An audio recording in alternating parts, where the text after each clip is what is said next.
Okay. So hello, gentlemen. As Alex knows, I'm Rafayel Moshin. I'm a former diplomat at the United Nations. I used to be a senior advisor under Ambassador Momin, who's now the foreign minister of Bangladesh. I'm also involved in multifarious kind of private sector realms pertaining to software and telecommunications in Bangladesh, and I am also involved in a water plant in Saudi Arabia. So, kind of a mesh between both the governmental sectors and the private sector. So I kind of try to incentivize and utilize my partnerships and collaborations for different projects and endeavors.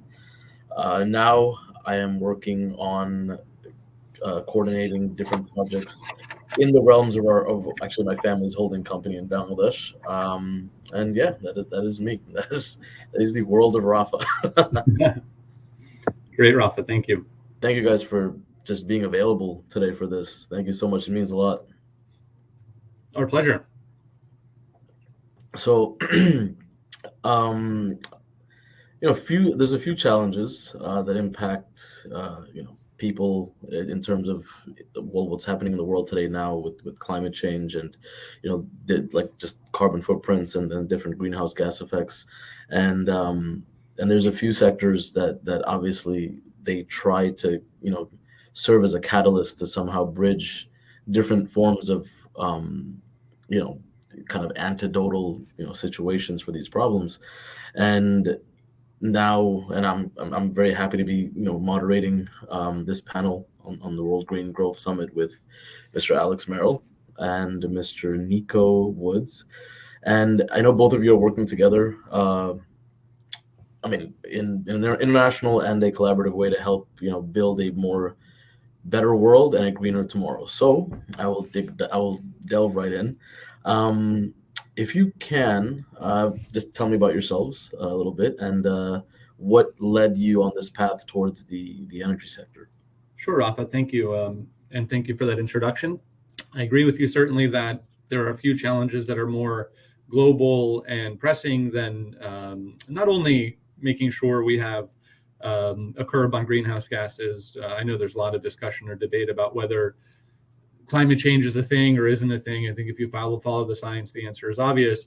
But even if you don't believe that humans have an outsized impact on climate with their pollution or with their manufacturing and other outputs, it goes without saying that if you do things more cleanly, if you don't pollute, you live in a more comfortable, clean environment. So whether or not there's an impact on climate, there's an impact on quality of life. Sitting here in New York, where we're doing this interview, if you go to the New York of the 1970s, before federal anti-pollution laws and things like that were put into place, it was just a dirtier, less healthy place to live. And since we've started cleaning that up, it is a cleaner and better place to live. And so whether or not you believe in climate change, I think making sure that your energy is clean and that your energy is optimized for efficiency is good. And obviously, if it also has an impact on climate change in the positive sense, then that's even better. Energy is a sector that I'm kind of new to. I'll describe that role in a minute, but it's something that I've been dabbling around for quite a while. And ultimately that led me to Nico and some of the work that we'll be doing together, which we'll get to in a bit. A little bit about my path though. So I've done various things in the energy sector, including, for example, trying to found a company for renewable wind technology, a new solution that an engineering colleague of mine who had a quite successful background in engineering for different companies across his career in retirement came up with a wind solution, and we worked with him to try to commercialize that under a company named Vespiritus. It was ultimately not successful, but interesting and exciting. Fast forward a little bit, I also worked with a company named Enercore that was further along. They had a waste gas to energy solution. I was an executive advisor to that company. They were well funded. They built this solution, but I think some of the technical challenges were difficult for them to overcome. And in the end, that company did not move forward or was shut. And then a little bit more recently, I've done things in energy procurement, working with people who have a lot of experience in the energy sector on power purchase agreements and things like that.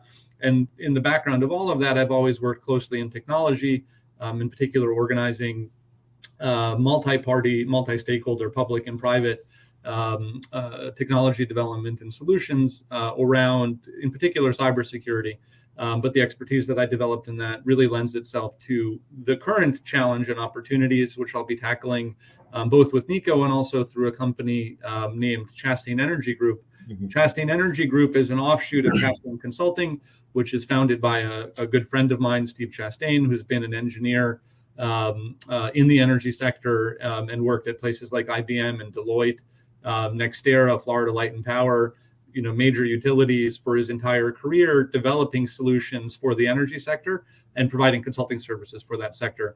Some of the really cool things he's worked on was like the Hatch Solar Energy Center, which was the largest CPV, concentrated photovoltaic power plant in the world at the time that it was constructed in Arizona.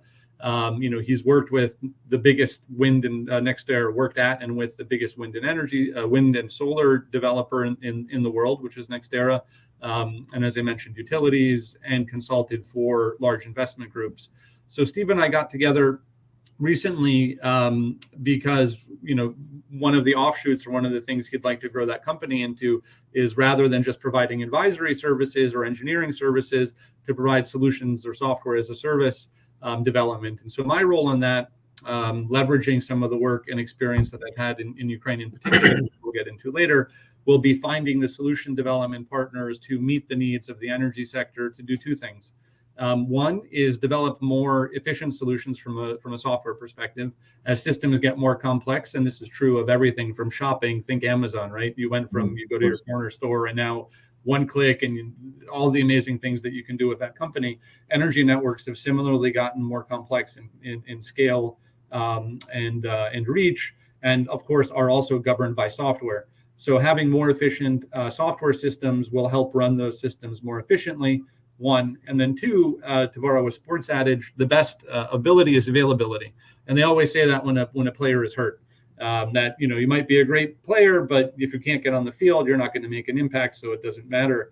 And similarly with the energy sector, if the lights don't turn on, or if there's a cyber attack and the part of the grid is taken down, which is a very real problem, and one that people in the US and other countries take very seriously, then of course it doesn't matter if it's green or if it's not green.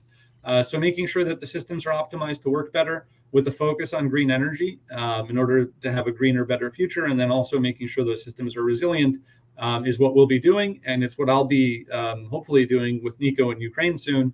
And with that, I'll take a pause and turn it over to Nico. Thank you, Alex. Happy to be here today, and thank you for hosting us, Rafa. My background is extensive, if atypical for this conference, but my entire professional career, I've been a nuclear engineer, certified by the U.S. Department of Energy, and I was also a former U.S. naval officer assigned to the submarine in the Northern Fleet. After 7 years of working on a submarine, I left the Navy and I went to the Stanford Business School, where I specialized and spent most of my studies focusing on the search fund asset class.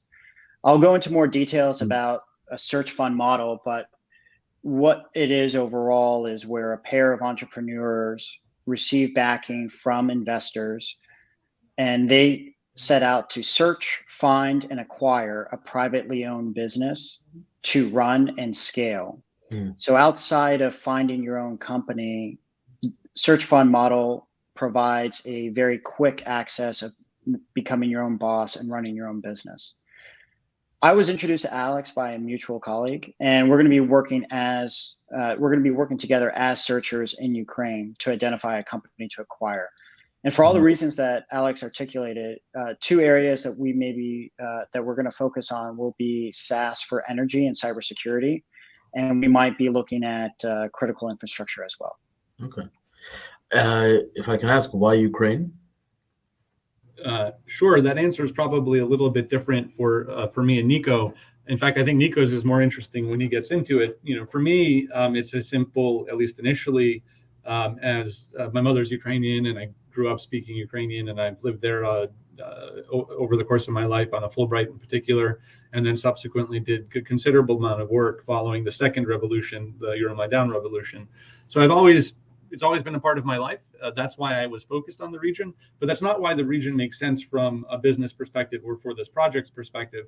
In the context of energy and cyber as well, but both of those sectors, One, if we just talk about energy infrastructure for a second, Ukraine has some wind, some solar, but it has a lot of nuclear, still has a lot of coal. And so there's a lot of greenfield space for development and renewal. Whether you think gas is green energy or not, it's certainly cleaner than coal. Of course, it's caught up in the middle of the geopolitical issues with Russian gas. But in general, what's true is that there's a lot of infrastructure development that's required. And so there's a lot of progress to be made to make things cleaner, greener, better in Ukraine if you're looking at the infrastructure side of green energy. As far as our focus or my focus and background, Ukraine has phenomenal tech talent that's recently been showing in the number of not just companies that are taken private for large sums or companies that go into IPO or that have significant valuations. I just saw that Grammarly, for example, is valued at $13 billion now after a $200 million raise. GitLab, of course, had a $15 billion IPO. And there's been more and more of those. And that's because it has a lot of tech talent that's very often undervalued. And so it represents a good opportunity for investors to come in, identify teams or build teams. And I think Nico can speak to that a little bit more. The last bit is that when it comes to cyber, of course, Ukraine is sort of at the front lines of a conflict. You could say it's a hybrid conflict with Russia or part of a broader Western conflict. But the electrical grid, for example, has been brought down twice in different parts of Ukraine by a malicious actor. It was the Russian Federation in 2015 and 2016. And the U.S. understands that that's a learning opportunity because that hasn't happened here yet. So being at the front lines, learning what those attacks look like can help you prevent them in the United States or in other places. And that's the best place to develop solutions. It's unfortunate for Ukraine that it's at the front line, but we can look at that as an opportunity as Western partners and say, okay, how do we learn from it to make all of our systems more resilient? So that's the slightly long answer of why Ukraine for me. Okay. For me, in my professional sense, I was learning about Ukraine from the nuclear engineering sense. Ukraine has been one of the few countries out there that has a predominant energy supply from nuclear. To this day, over 50% of Ukraine's energy is nuclear. So I was able to study a little bit about Ukraine from early on. And then once I delved into the search fund model, it is a model that has existed for the last 30 years in the United States, but it has yet to reach Ukraine. And that's what really excites me about Ukraine, because as Aleks mentioned, the tech sector in Ukraine is phenomenal. It has had double-digit growths over the last 15 years. IT talent alone makes up approximately 4% of the country's GDP, and those numbers are only growing. Ukraine has a very, very talented tech talent pool. And I see where the convergence of energy in Ukraine is going to be very relevant in the future, because as the world is shifting away from traditional energy sources and shifting to more tech-enabled resources, we are going to need to develop energy solutions so that we can keep up with the demand for energy. And I think Ukraine is the perfect spot for that. And that is why we will be looking for companies to acquire in Ukraine. Okay. Aleks, if you don't mind, in terms of Ukraine kind of being an exemplary kind of model, right, of what happened due to Russian cyber attacks, what happened in 2015 and 16, can you go into how Ukraine can be a kind of a teaching tool or an instrument to make sure we can impede things like that in the future? And I have some directly relevant experience on that front. So there was a USAID, U.S.-Ukraine Cybersecurity for Critical Infrastructure, BAA, which is called the Broad Agency Announcement, which I had put together a team to apply for, and we ended up moving on into that process. To do precisely this, to learn from the opportunity that's presented. I'm sorry, that's in your room. To learn from the opportunity that's presented, not only by at the headwaters of the tech talent, and also of the attacks by an adversary that's really determined to either create chaos by disabling systems, by testing systems, by penetrating them. Critically, the best context, I think, for this kind of development and cooperation is multilateral. So that's something that I think you'd appreciate with your UN background, because, as I said, I think at the beginning, the climate crisis and energy sector are two things that probably impact everyone in the world the most, or at least the most uniformly. Everyone is impacted by the environment. So whatever's happening, if we're more clean, less clean, if we're influencing global warming, or doing so less, everyone is impacted by that regardless of where they live. Yes, if you live in more coastal areas, the water will rise more quickly.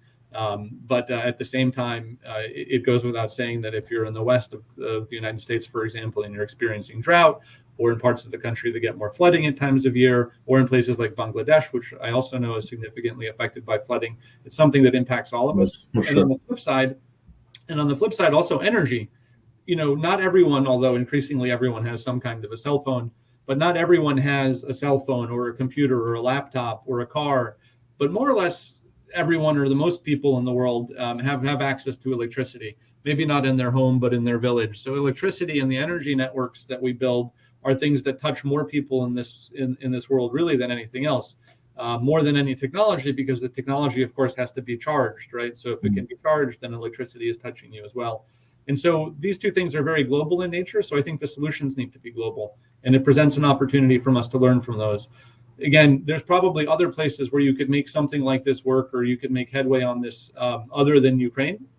But for the reasons Nico and I have already discussed, we have particular expertise and experiences with that country, and also that country has significant technology talent, and is a Western country that has aspirations for contributing more to local development, but also to global development. So for all those reasons, I think it's a really unique place to be. It's a place where we have some experience already, myself more than Nico. But if you combine Nico's experience at Stanford and also the search fund model, he's worked with companies in that space in the United States.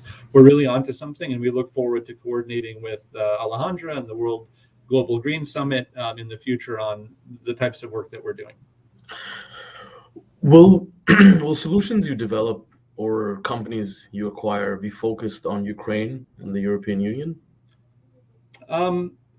So no, I guess I'll let Nico answer that a bit more. I mean, my answer is that the solutions that we develop will be global in scale. So if they're the energy sector, it's not fair to say that all energy systems are the same. So there's differences, for example, in the EU and the US. So part of the answer is a business one. We'll go where the markets are, because at the end of the day, the search fund model is about finding profitable companies, investing in those companies, and scaling them. But the solutions will be global. Okay.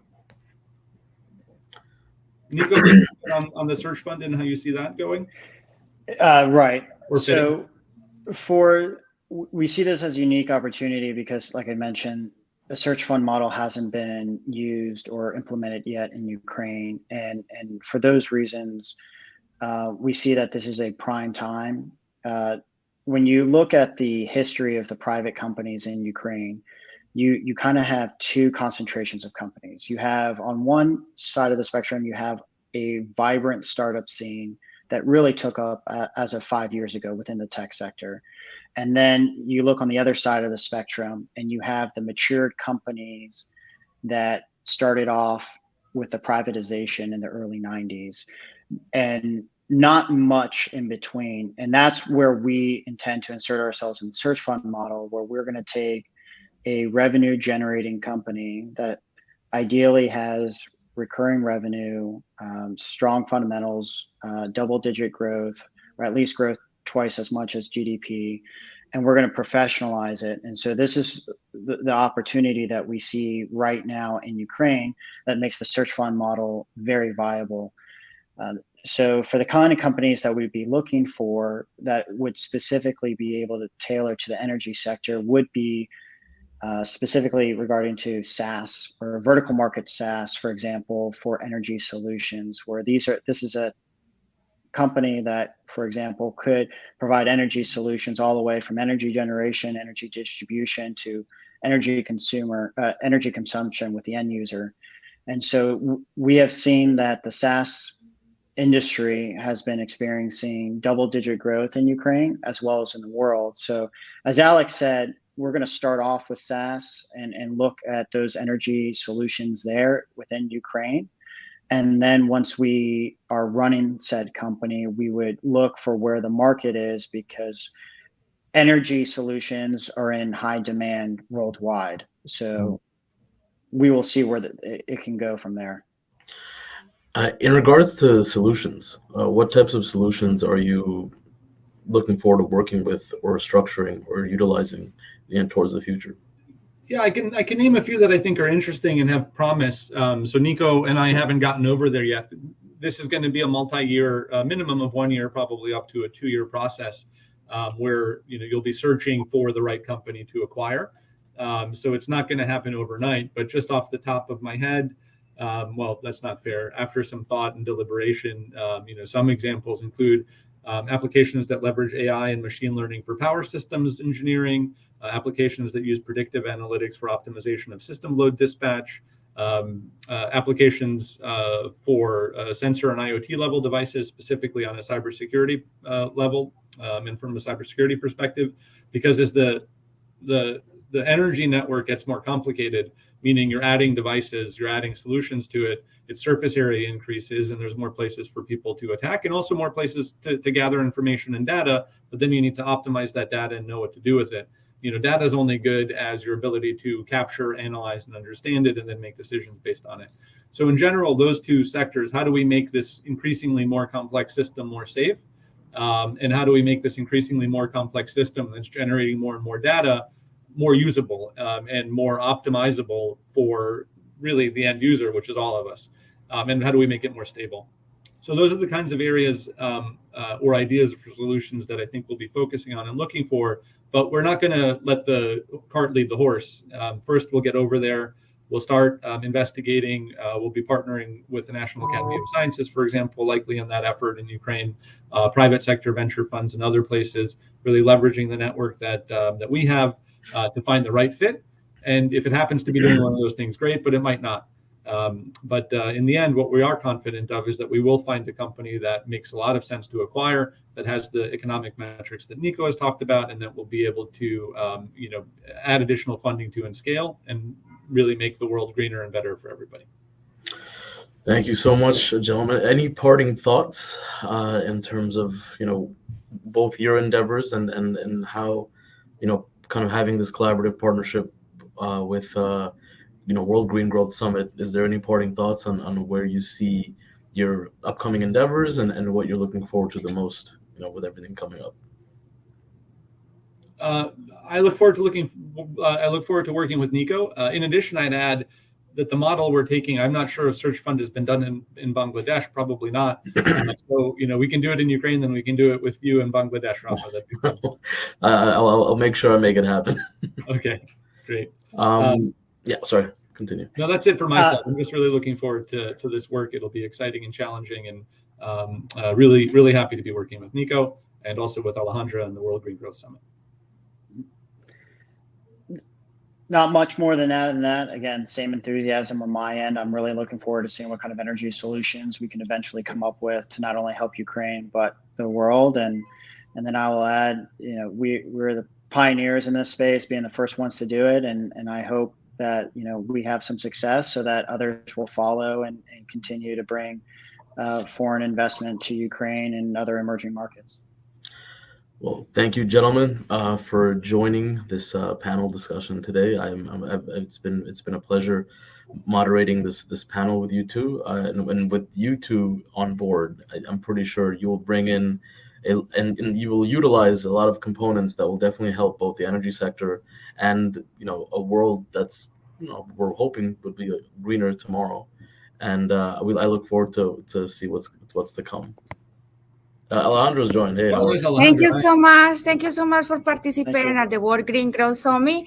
Thank you for the opportunity, this platform, and give us opportunity to offer solutions to the companies. We having a lot of stakeholders participating, private and public sector, academia. We have youth.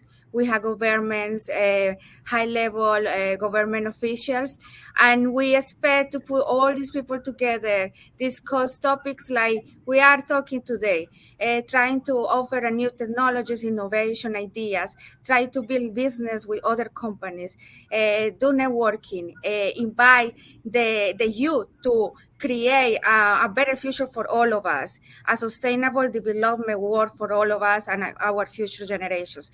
Thank you so much for participating. Thank you for your time. Thank you, Nicolas. Nice to meeting you. Thank you, Aleks, for your time, your knowledge. Very wise man with a lot of experience. Thank you. Thank you, Rafayel. Without you, couldn't be possible. I appreciate that. You did a really great job. Thank you so much. Very beautiful panel. Have a beautiful rest of the day, and hopefully I see you soon in the next events and in the next summit. Thank you. Thank you. Thank you. Bye-bye. Thank you, guys.